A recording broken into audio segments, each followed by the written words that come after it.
Even so he spake, but I answered him, saying, Son of Atreus, wherefore dost thou ask me straitly of these things? Nay, I know not at all whether he be alive or dead. It is ill to speak words light as wind. Thus we twain stood sorrowing, holding sad discourse, while big tears fell fast. And therewithal came the soul of Achilles, son of Peleus, and of Patroclus, and of noble Antilochus, and of Aias, who in face and form was the goodliest of all the Danaans, after the noble son of Peleus. And the spirit of the son of Ajax, fleet of foot, knew me again, and making lament spake to me winged words. Son of Laertes, of the seed of Zeus, Odysseus of many devices, man overbold, what new deed and heartier than this wilt thou devise in thy heart? How durst thou come down to the house of Hades, where dwell the senseless dead, and the phantoms of men outworn? So he spake, but I answered him, Achilles, son of Peleus, mightiest far of the Achaeans, I am come hither to seek to Tiresias, if he may tell me any counsel, how I may come to rugged Ithaca. For not yet have I come nigh the Achaean land, nor set foot on mine own soil, but I am still in evil case. While as for thee, Achilles, none other than thou wast heretofore the most blessed of men, nor shall any be hereafter. For of old, in the days of thy life, we Argives gave thee one honor with the gods, and now thou art a great prince here among the dead. Wherefore let not thy death be any grief to thee, Achilles. We are just getting a non-stop parade of heroes and figures of Greek mythology here. Achilles, none other than Achilles of the Iliad fame, has arisen from the underworld to speak to Odysseus. Now, there is so much to say about Achilles, and I think most of it I'm going to save if we ever do the Iliad. And you can go to patreon.com/gruntworkpod. You can find the pinned post there where you can vote. You can suggest stories that we do after the Odyssey. If you want to do the Iliad, let me know there. And I think most Achilles conversation should go along with that, if not his own mini-series. That said, I did a tiny bit of research here that I think is appropriate, because we talk about heroes that are honored as gods going to the Elysian fields rather than just the average old blue-collar worker underground. Now, I set that up, that question, that comment, that observation, intentionally erroneously, because I had learned, or maybe I had logged in my brain incorrectly when we previously talked about the Elysian Fields, that it's a place where heroes and people favored by the gods go. That's not true. The Elysian Fields is for gods and demigods. Achilles is still mortal when he has died. So he's being honored like a god. That's not the same as being a god. That last line there, where Odysseus is acknowledging the honor that they had given Achilles during his life. We Argives gave thee one honor with the gods, and now thou art a great prince here among the dead. Basically saying, while you were alive, we honored you as a god, and now that you've transferred into the dead, the land of the dead, you're being honored here as a prince. Or, like you're here with great power, prince being, relative, not a royalty.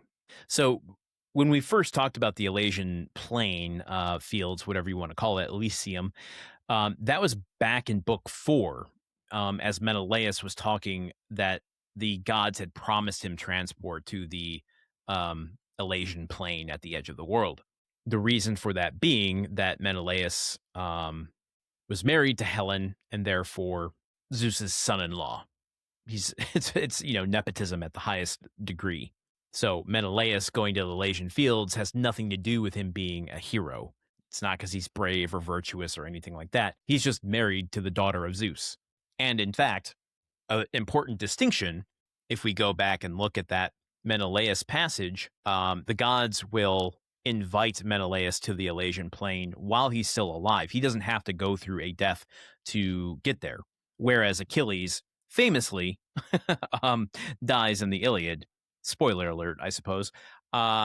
Thereby going through that transformation, passing that threshold from life to death, and arriving in Hades, where that is just where you go.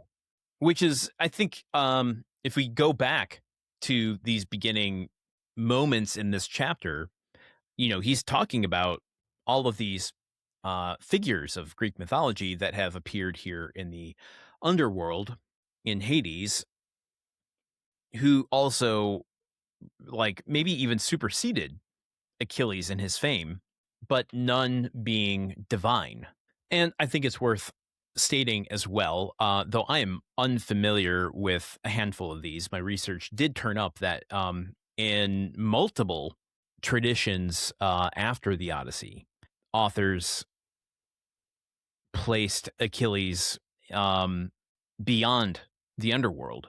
In one that is apparently lost, Thetis, his mother, removes his body from the funeral pyre and carries him to the White Island, basically a blessed immortal existence, kind of resembling Elysium. And then later, Pindar, who I have not read or encountered yet in my readings, places Achilles on the Island of the Blessed. And so there are several competing Achilles afterlife traditions, and the Odyssey is just one of them. But what is Achilles even saying here for Odysseus to be responding to him? Let's just take a second to reread what Achilles says here. Son of Laertes, of the seed of Zeus, Odysseus of many devices, man overbold. What new deed and hardier than this wilt thou devise in thy heart? How durst thou come down to the house of Hades, where dwell the senseless dead, the phantoms of men outworn? It's basically saying, why and how did you come down here? This place is exhausting. Just ghosts of men, mankind, phantoms of the living, now dead, are just kind of puttering around here, exhausted. And then, Odysseus says, hey, yeah, I came here to get a little prophecy, a little counsel from Tiresias. I haven't been home yet. So now I came here to figure out how to do that. And just so you know, we loved you. You were awesome and cool. And we thought you were like a god. And now that you're in the afterlife, now that you're dead here, don't let death get you down. Wherefore, let not thy death be any grief to thee, Achilles. Like, we honored you as a god. Why not just take that win and have a peaceful afterlife, Achilles, is what Odysseus is saying. There's probably more to say. It seems like we'll get a little bit more with Achilles tomorrow. I don't know if you could tell in my speech or not, but my ear just popped, and I feel like it's affecting my voice somehow. I gotta wrap this episode up and figure out what the hell just happened to my head. Join me here tomorrow. God, my voice sounds weird. Join me here tomorrow, and we will read more of book 11. We are almost done. Until then, okay, I hope I'm okay. Goodbye. Odyssey is part of the Gruntwork Podcast Network. The show is produced, edited, and hosted by Landon Solano. The original text of The Odyssey, written by Homer. Theme song by Neuroflow. You can support this show and other shows like it by going to patreon.com/gruntworkpod. Thank you for listening. See you tomorrow.